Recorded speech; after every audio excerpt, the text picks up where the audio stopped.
What if I told you the person you've been trying to become doesn't even exist? That image in your head, the one you chase in quiet moments, the one that wakes you up in the middle of the night whispering, "You still aren't enough, she's a ghost." A mirage. A carefully constructed illusion handed down to you by a world that benefits when you doubt yourself. Maybe no one said it outright, but you heard it. In the way your mother bit her tongue to keep the peace. In the way teachers praised your silence more than your ideas. In the way magazines showed you how to shrink your body, and culture taught you to shrink your voice. From the beginning, you were fed 1,000 subtle messages. Be nice, be quiet, be agreeable, smile more, don't take up too much space, and maybe worst of all, be pleasing but never powerful. You were taught how to mold yourself to fit into rooms that were never built for you, how to edit yourself down into a version that is easier to love, easier to manage, easier to ignore. And somewhere along the way, you began to believe that this was strength, that this was womanhood. But let's be honest, how many times have you looked in the mirror and felt like a stranger? You try to hold it all together. You nod politely when something feels off. You laugh even when something inside you aches. You say yes when your whole body wants to scream no. You wake up exhausted, not just because of everything you do, but because of everything you silence. And it's not your fault. You were never given permission to be whole. You were rewarded for fragments, for politeness over truth, for endurance over expression. But here's what no one told you. That ache inside of you, the tension, the frustration, the quiet rage, it is not a flaw. It is a signal, a sacred warning bell ringing from deep within your soul. Because somewhere inside, a part of you remembers. She remembers what it felt like to be wild, to trust your gut without second-guessing, to speak without rehearsing, to move through the world without needing to apologize for your existence. That part of you is not gone. She's just buried beneath years of programming, of expectations, of performance. And you can feel her, can't you? She shows up in the moments when you are alone and unfiltered, when you catch yourself laughing without permission, when you dance without an audience, when you catch a glimpse of yourself, not in the mirror, but in a flash of intuition or a surge of anger that feels too big, too messy, too real. The world may have taught you how to pretend, but it forgot to teach you how to come home to yourself. Here's a truth that might feel dangerous at first. You are not broken. You are tired of pretending to be someone you never were. Let that sink in, because this isn't about becoming someone better. It's about unbecoming the lies, peeling back the roles, letting go of the constant reaching and proving and pleasing. You were taught to chase approval like a finish line, to earn rest, to earn love, to earn worth. But none of those things were ever meant to be earned. They are your birthright, and maybe that feels foreign. Maybe it even feels impossible. That's okay. You're not alone. The fact that you're still here, listening, means there's a fire inside you that refuses to go out. So what now? Now, you begin the real work, the deeper work. Not the kind that asks you to change who you are, but the kind that asks you to remember who you were before the world told you who to be. This is not a journey of becoming. It is a homecoming. And it begins with one brave decision: to stop running from yourself, to stop quieting the voice that says, "There is more," because she is right. There is more. There always has been. If something in you feels like it's cracking open right now, if your heart is beating a little faster, your breath a little deeper, that's not fear. That's recognition. You are remembering. And if this part of you is stirring awake, if something deep inside whispered, "Yes," while you listened, then stay with me, because this story is yours, and it's just beginning. You have learned how to wear the smile, the soft, practiced kind that makes everyone feel comfortable, the kind that says, "I'm fine," even when something inside you is unraveling. But underneath that smile, there's a tension, a flicker, a pressure that builds in quiet moments and never fully leaves. It follows you through your days, tucked beneath every "it's okay" you whisper when it's not, behind every apology you give for simply feeling too much, beneath every moment you swallow your truth to keep the peace. There is a part of you the world rarely sees. Maybe you have been trained to keep her hidden. Maybe you fear she is too loud, too angry, too strange, too wild.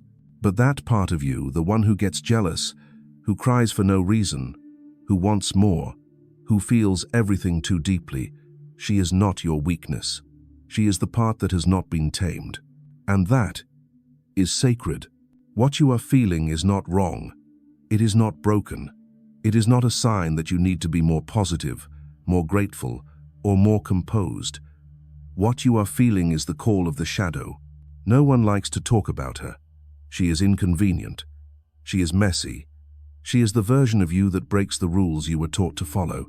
But she also holds the keys to your power. Imagine this. Somewhere in the attic of your soul there is a woman. She has been locked away for years. Her eyes are fierce. Her voice is hoarse from silence. She remembers every time you pushed her away to be liked, to be accepted, to survive. She is not your enemy. She is your witness. She remembers the rage you tucked away so you would not be called difficult. She remembers the desire you hid so you would not be called too much. She remembers every time your heart broke and you told yourself to move on because you thought no one would care if you shattered. That woman in the attic, she has been waiting for you to come back. What we call darkness is often just truth we are afraid to look at. And the longer you hide her, the more she will find ways to make herself known. In your anxiety, in your exhaustion, in your quiet resentment toward a life that looks fine on paper but feels numb in your body. She will not stay silent forever. You might notice her when you snap at someone and then hate yourself for it. You might feel her when tears come for no reason, or when your chest tightens in a moment that should feel joyful but doesn't. You might catch her in the mirror sometimes, that flicker in your eyes when you let your guard down for just 1 second. Do not be afraid of her. She is not here to ruin you. She is here to remind you of the parts of yourself you abandoned to be loved.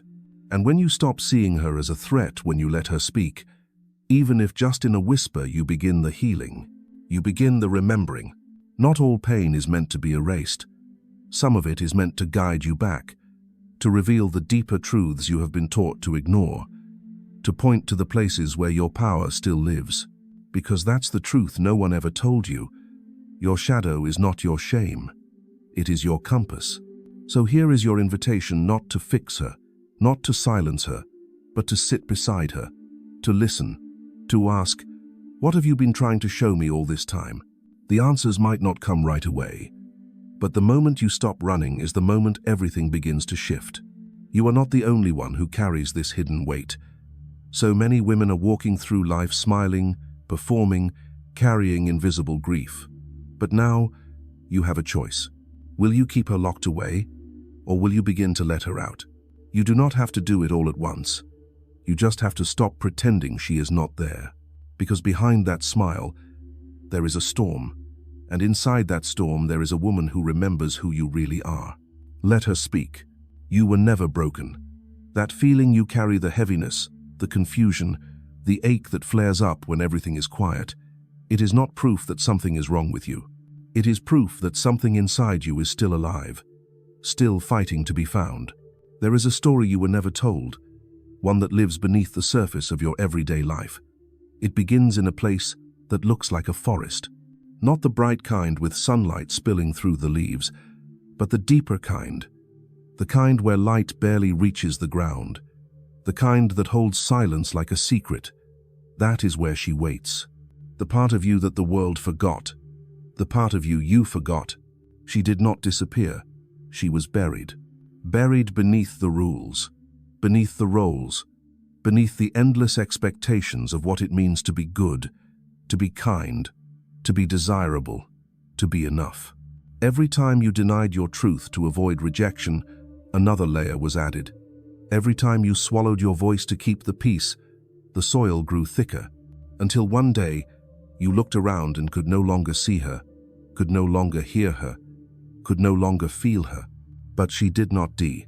She became quiet, watchful, waiting for the moment you would come looking for her again. And maybe that moment is now. Because there comes a point, usually in the stillness, usually when you are too tired to keep pretending when something inside you starts to rise. It is not polite. It does not ask for permission. It is raw and wordless and ancient. A force that says, enough. Enough of shrinking. Enough of editing yourself. Enough of walking around in a costume that doesn't fit. She is the one who says no before your mind tells you to say yes. She is the one who tightens your chest when you agree to things that betray you. She is the one who whispers in your ear, "This isn't it," when everything looks fine from the outside. And she is not here to ruin the life you've built.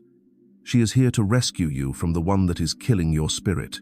You may feel like you are falling apart, but what is actually happening is something deeper. You are falling inward, and in that descent, you will find her.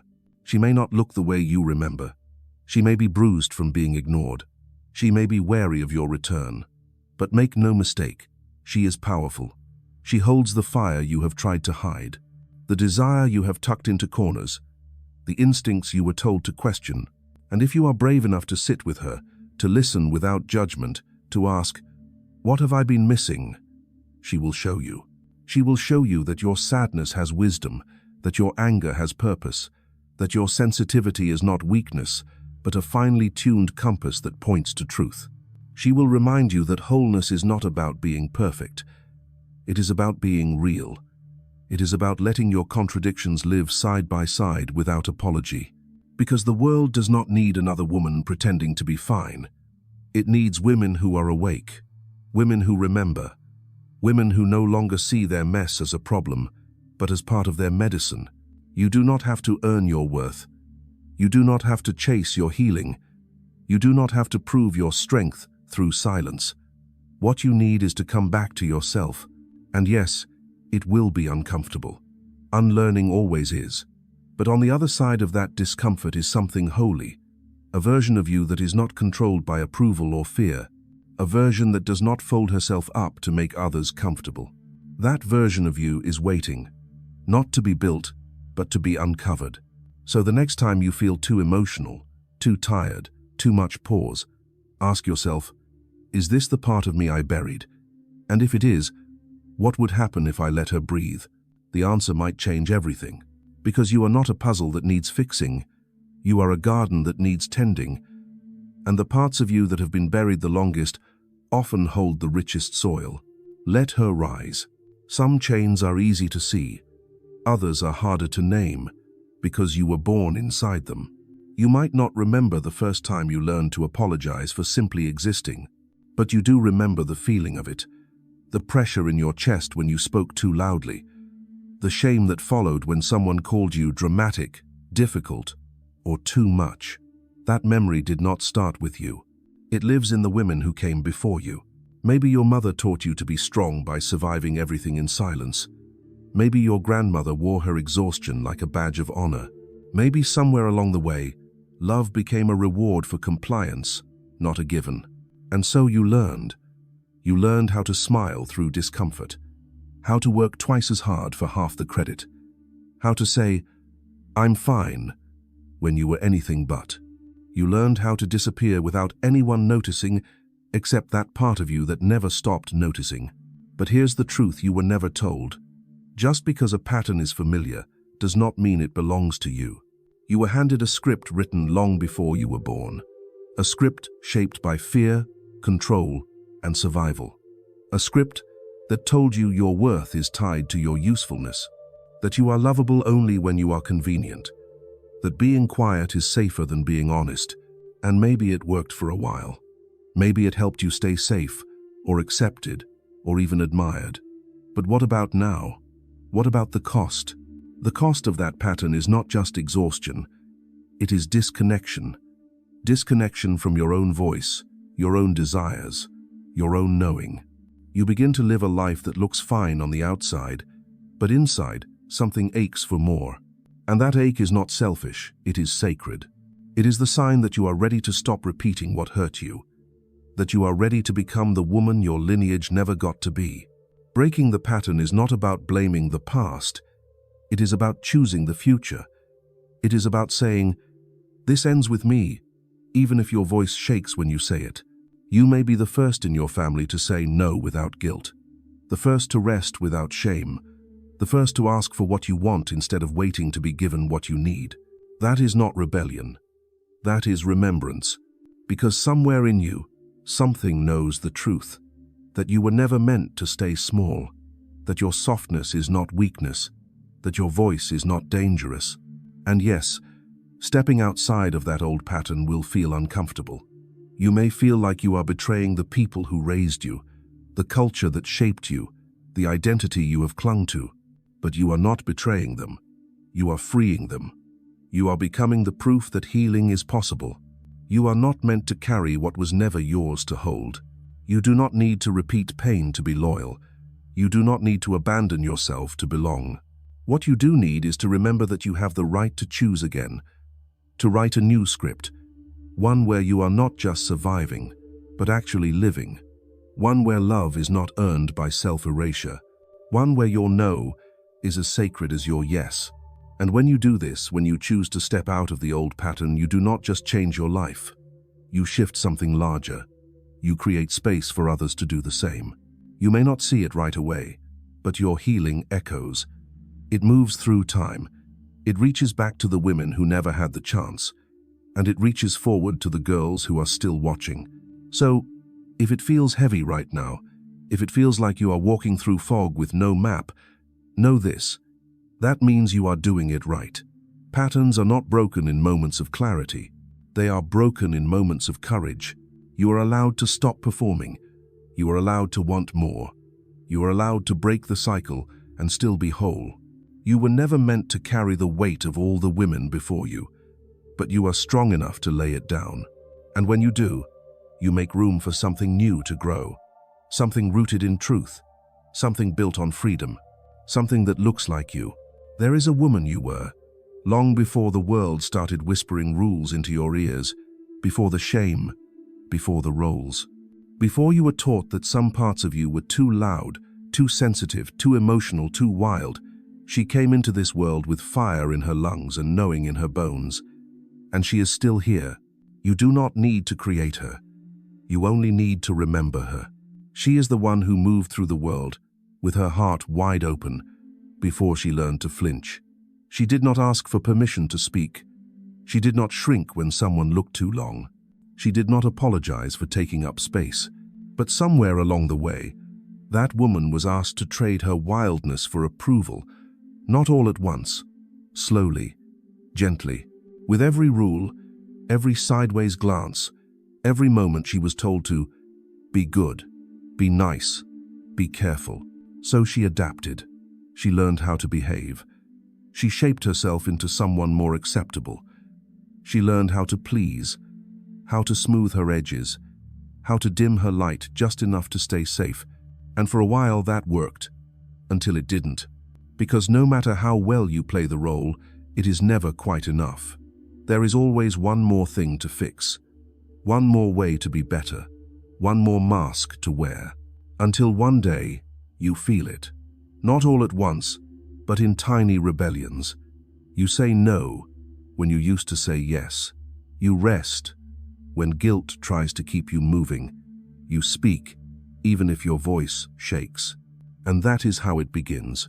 Not with a lightning bolt, but with a whisper, a pull, a memory, a longing for something you cannot name but have always felt. That is her, the woman underneath it all, asking you to come home.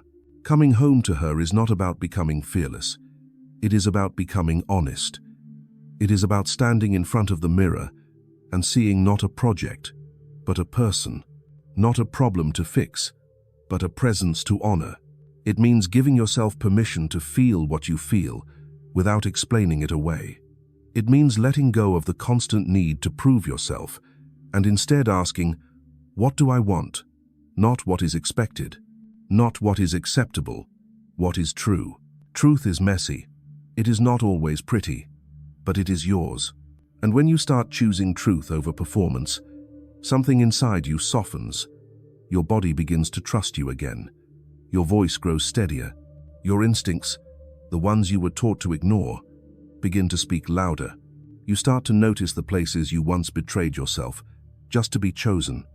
You begin to leave the conversations, the jobs, the relationships that once felt like home, but now feel like cages. You begin to rebuild, not from scratch, but from memory, from the fragments of who you were before you forgot. The girl who danced without wondering who was watching, the teenager who wrote poems in the dark, the young woman who said, "I want more," before she was told that wanting more was selfish. She is not gone. She is waiting for you to stop trying so hard to be good and finally start being real. And being real is not about doing it all right. It is about showing up anyway, with your cracks, your grief, your joy, your desire, with the whole truth of who you are. Because the world does not need another perfect woman. It needs you untamed, unfiltered, unforgettable. So if something in you has started to stir, if you feel the pull towards something deeper, something more raw, something more you, do not silence it. Do not reach for your old mask. Do not fold yourself back into the shape that made others comfortable, but made you disappear. You are not here to be everyone's favorite. You are here to be yours. This is what becoming truly yourself looks like. Not some dramatic transformation, but a slow return, a stripping away, a homecoming. You will lose people. You will disappoint those who only loved your performance. But you will find something better. You will find your own voice, your own rhythm, your own truth. And once you touch that, once you begin to live from it, you will never be able to go back. Because once you remember who you were before the world told you who to be, you start to live as if you never forgot. And that is where your power begins. Power has never looked the way they told you it would. It does not come from control. It does not come from how much you can endure or how little space you take up.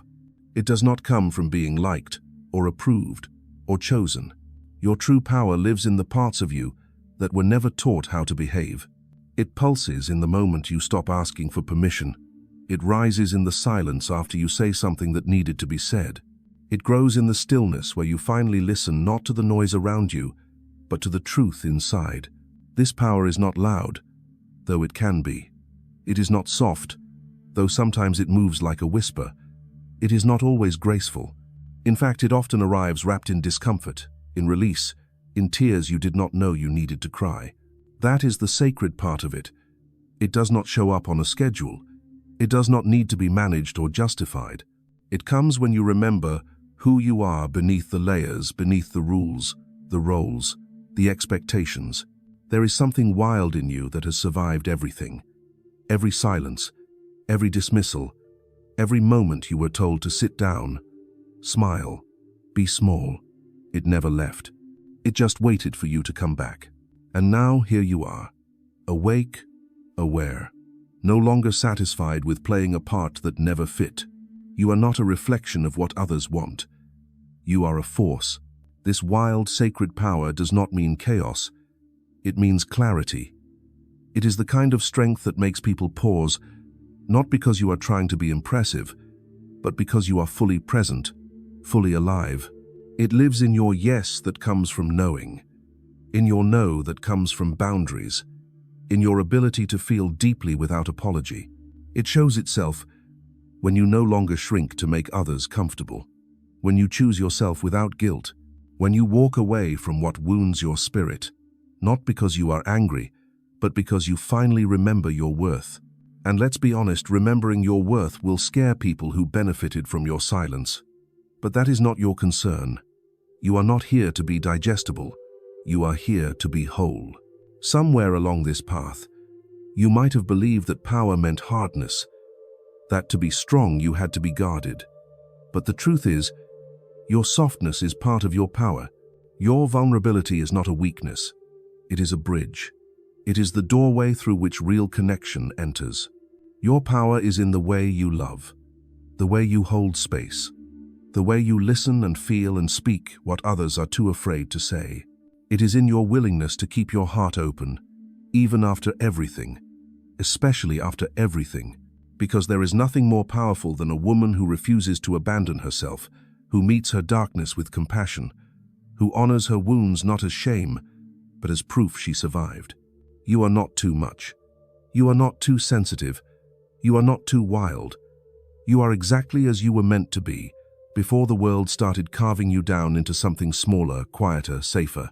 And now, you do not need to wait for someone to tell you it is okay to return to yourself. You get to claim that. You get to stand in it. No more hiding. No more asking to be seen. You see you now. And that changes everything. This is not a peak moment. This is not the finish line.